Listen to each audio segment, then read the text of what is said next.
evening, Papua New Guinea, and happy International Women's Day. Entrepreneurship is the capacity and willingness to develop, organize, and manage a business venture. As many know, it is a tedious task, especially for women in developing countries like ours. Business PNG was present at the annual Papua New Guinea Women's Forum, where successful female entrepreneurs shared their stories. From bilums to IT consultancy firms to informal fashion wear, a generation of female entrepreneurs are rising in the ranks and leaving their mark in the country. They are called innovators, groundbreakers, and game changers, and do not show any signs of slowing down.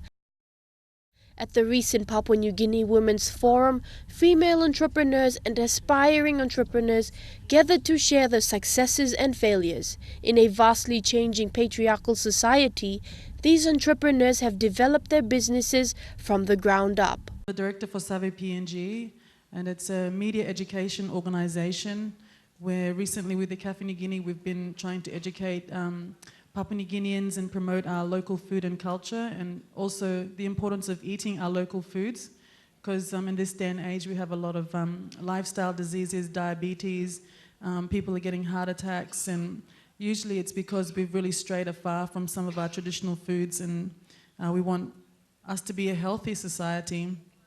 And we also want to work on some projects that are also improving climate change adaptation, but using Melanesian technologies for drought resistance or, protecting against floods and food preservation. I am here today representing the PNG Bilum Promotion and Export Association. It's an exciting new project. I'm not sure if a lot of you have heard of it, but basically what the Bilum Promotion and Export Association does is we train bilum weavers to understand the market overseas. That's our niche. We want to focus on exporting our bilum and developing bilum products that we can export. It's important that I should also mention that this is an initiative that was funded by the Australian government, DFAT. We've got some of our representatives here today. Thank you very much. And true to the theme, it's our success, my success is her success. It's about collaboration, and I'm happy to say that they're our partners, and this initiative is funded by them, and they believe that we can export this beautiful heritage product and make the rest of the world fall in love with it. Your Bilum project empowers women by providing opportunities for them to grow their unique skills, such as bilum making, and part of that is finding new market opportunities both locally and internationally. What should one keep in mind when trying to get their product from the local market to an international stage? Is it an issue of quality control, proper advertising, marketing? How do you get from that sort of local level to the next level? When I joined this project, I thought, oh, well, it's easy, Bilums, who wouldn't like, what woman wouldn't want bags, and a beautiful bag at that with beautiful patterns, so it should be easy. But wanting to focus on an international market and wanting to export, those questions come into play, the quality of the bilums. There are some bilums from certain areas that are done seamlessly. The quality is already good to export, and there are some that we need to work on. What we do is as we all know, are there any bilum weavers in this room? Or mama you plus are making bilum you plus start? Yeah, okay, so lo working bilum em sa take him long time. Yeah, it takes a long time to make a bilum. And so for us, technically what makes a bilum, what is classified as a bilum is the unique twisting, tanim rope, how you miss a tanim rope, na the figure 8 looping technique. So bilum, bilum we use a nitim or disla and bilum. So that's what, excuse me, that's what we are focusing on exporting. What we as an association are doing is basically building an army of bilum weavers, because bilums take a long time to make, and if we have an order for say 100 or 300 bilums, we need 300 or so women working on those bilums. And that creates a lot of work on our part because we have to go meet the women where they are. So mi plus go lol place well this lol Merial start loyam, we identify which bilums come. When I started House of Zen 4 years ago, I had maybe this much knowledge of hair and beauty. I was passionate about beauty, and I went ahead and did a few training courses before the business was established. And of course, when you're going into business, you need to do a little bit of research. And so I researched and, you know, looked at other people that were employed in different, in the industry. And when you're starting your business, it's finance, first and foremost, and people. And like you said, people will make or break your business. In the first 2 years of operation, my turnover of staff was 50 to 60%. It was ridiculous. I could not find people that were committed to achieving my goals as personally and as a business. And that was, and still is to this day, going into 4 years of operation, is a challenge that I face every day. And you need to be able to, as a business owner, but as a person, be able to identify and sort of read somebody's character.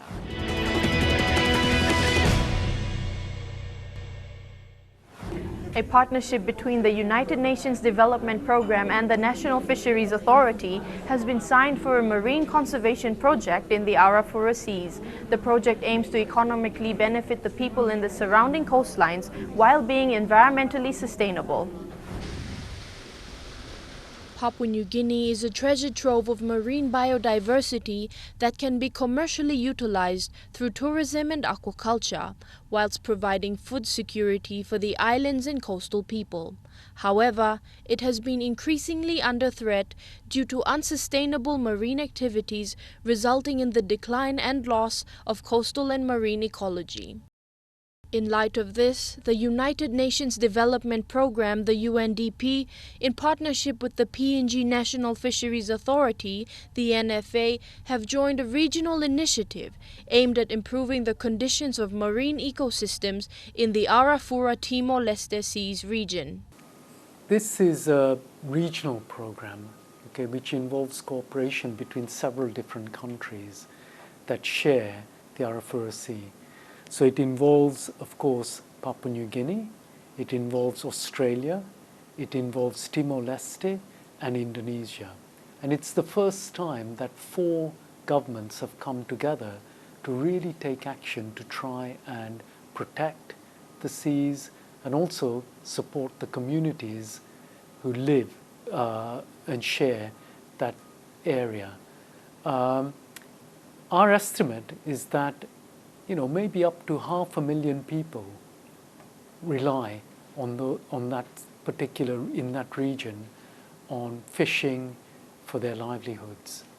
And what we know is that there's a lot of depletion of fishing resources. There's also issues around pollution and so on, overfishing, pollution and degradation of the environment and so on. And the 4 governments have come together to try and take joint action because it's in everybody's interests that this work goes ahead. The work is supported through what's called the Global Environmental Facility. And UNDP is one of the leading organizations implementing the Global Environmental Facility work.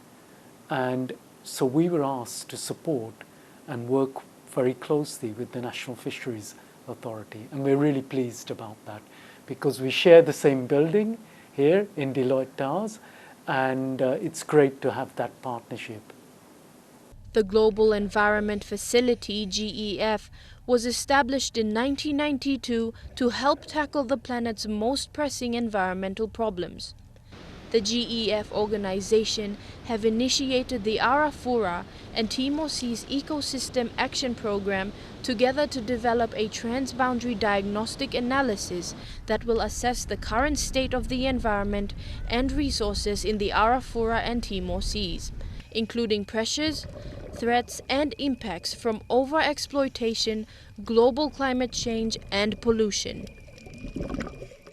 This will provide a basis for the development and agreement on a multilateral strategic action program that will lead to enhanced regional cooperation between Australia, Indonesia, Papua New Guinea and Timor-Leste for the sustainable management of their shared seas.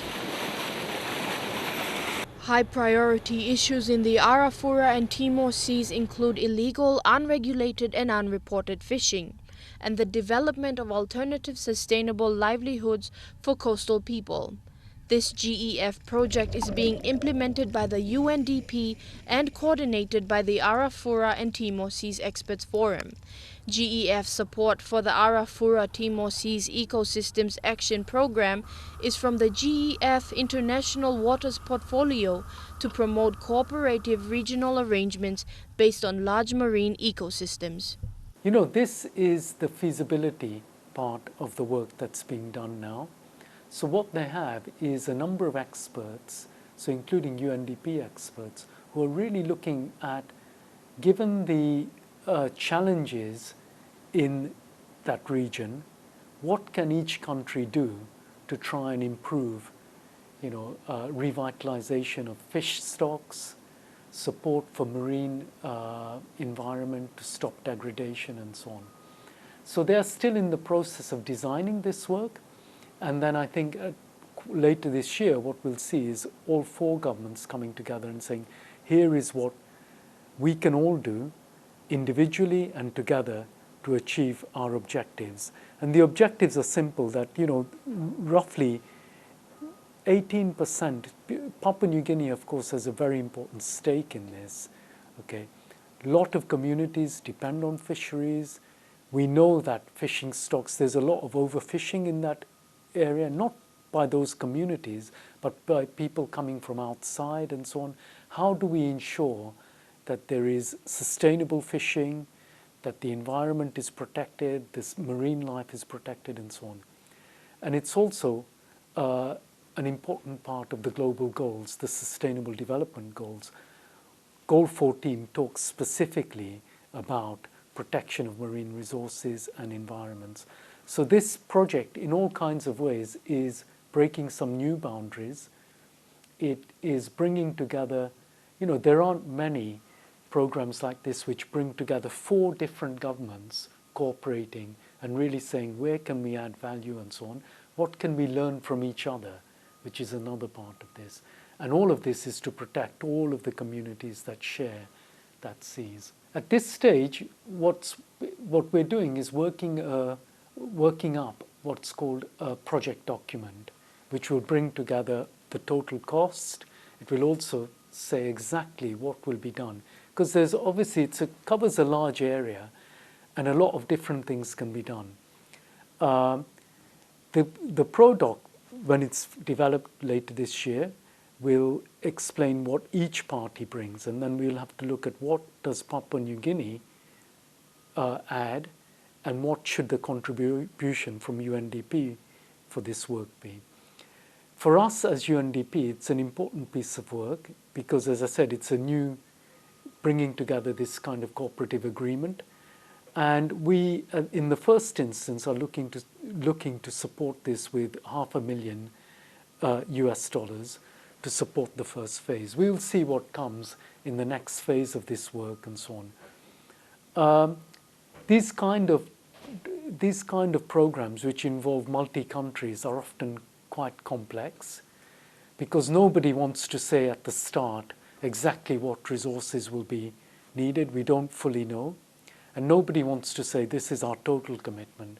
So we will have to look later this year as the project document and the development plan is pulled together, exactly what we will need to do, whether we need to do more than that, what we're already planned to do, whether we may need to reduce our scope and so on. And it depends on all 4 parties working together. With the collaboration of the four countries, PNG is able to contribute the expertise of the National Fisheries Authority and the experience of the local communities who have intimate knowledge of their waters. PNG has 18% of the world's tuna stock and a unique marine ecosystem and shorelines. PNG has rural communities dependent on the marine life, therefore the people's concerns are a priority in this project. Then the country's needs as a whole regarding its fish stocks will be taken into account. The region will benefit from knowledge sharing amongst each other, whilst the UNDP looks into providing scientific expertise from around the world.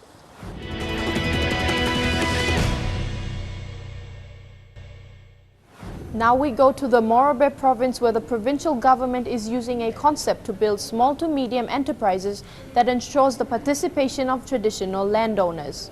The public-private landowner partnership concept has been already in the Makam Rice project involving Trukai Rice and the Wagang Wharf project. Last week Friday, a taro project was launched in the Buhalu Village, a 3-hour drive from Leh City.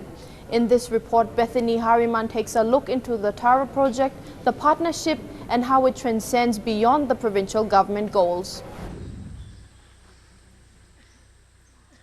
Buhalu Village is in the Nawae district and it's about 3 hours drive from Leh.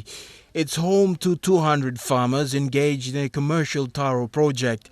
Buhalu has an agricultural-based economy. A handful of people operate trade stores, but most rely on their gardens for an income. They pay for school fees, clothes and basic needs by selling taro and banana at the Leh market. Benefit is that we have a control system where we give them a number of taros to plant, and we already know how much is going to be produced. Then we will organize the market. For the fresh taro, there's big market, both in Leh and Mosby, so we're looking at that. Agriculturalist Funke Samana is women's representative in the Tutumang, and she is involved in the project to grow taro and sell to a market. The taro project is in its infancy, but will grow when more farmers register.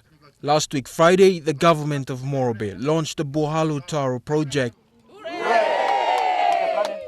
During the speeches, farmers had the opportunity to tell all levels of government the importance of supporting their sector. Ten kina lawan plabandol, tasol lo competition niya. Or kita taro ang bakam down. You are all bakam na tok. You took 10 kina voltok, second prize.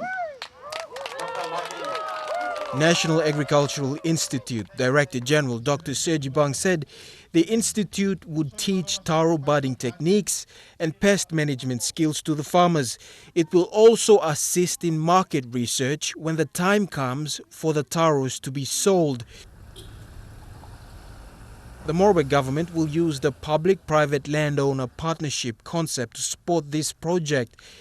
The national government slashed nearly 80% of PSIP funding coming into the province, and it will affect the progress of projects like this one.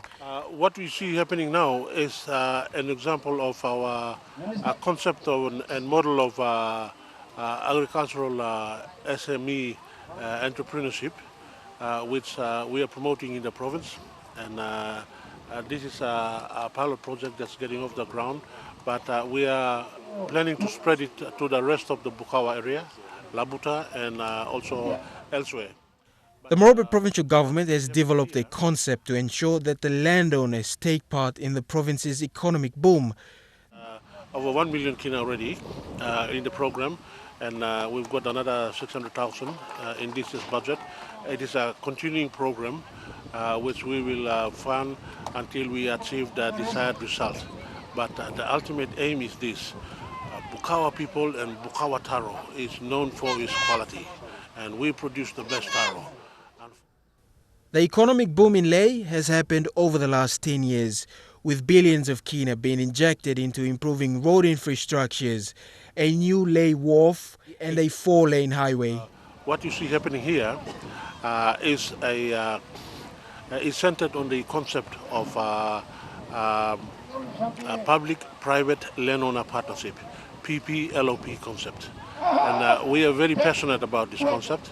And we have actually initiated this project, and this is one of the offsprings of that project, riding at the back of the strength of government intervention and assistance in terms of promoting agriculture, promoting business. The Morobe provincial government's private-public landowner partnership is also part of the Makam Rice project between landowners and Trukai Rice. We are going to encourage our landowners and our communities to basically team up into cooperatives and ILGs and essentially give up and free up their land, not in a way that they will lose control and possession altogether, but in a way that they will still maintain and retain ownership and control. Into the communities and share the wealth around all the farming community, it has to be smallholder based. The Wagam Wharf that's also going to be built out in the Sipaya area will also be part of the private-public landowner partnership. The project supported by the provincial government echoes recent national government agricultural SME plans. My focus was more or less on the government, provincial government assistance. But now that there is opportunity, it won't stop us from bringing our people, our farmers into that scene, or even going to the next stage of developing the farms to a mechanized system of farming, or commercializing. NEC launched the SME Master Plan earlier this month, highlighting key objectives. They aim to grow 500,000 small to medium enterprises and create 2 million jobs, much of it in the agricultural sector. And that's all we have for you tonight. For more business news, or if you would simply like to view this episode again, visit MTV Online at the URL at the bottom of the screen. Or to join the conversation, like our page on Facebook for daily business news, or to follow us on Twitter at BusinessPNG. Until next Tuesday, enjoy the rest of your week. I'm Michelle Bird and this was Business PNG.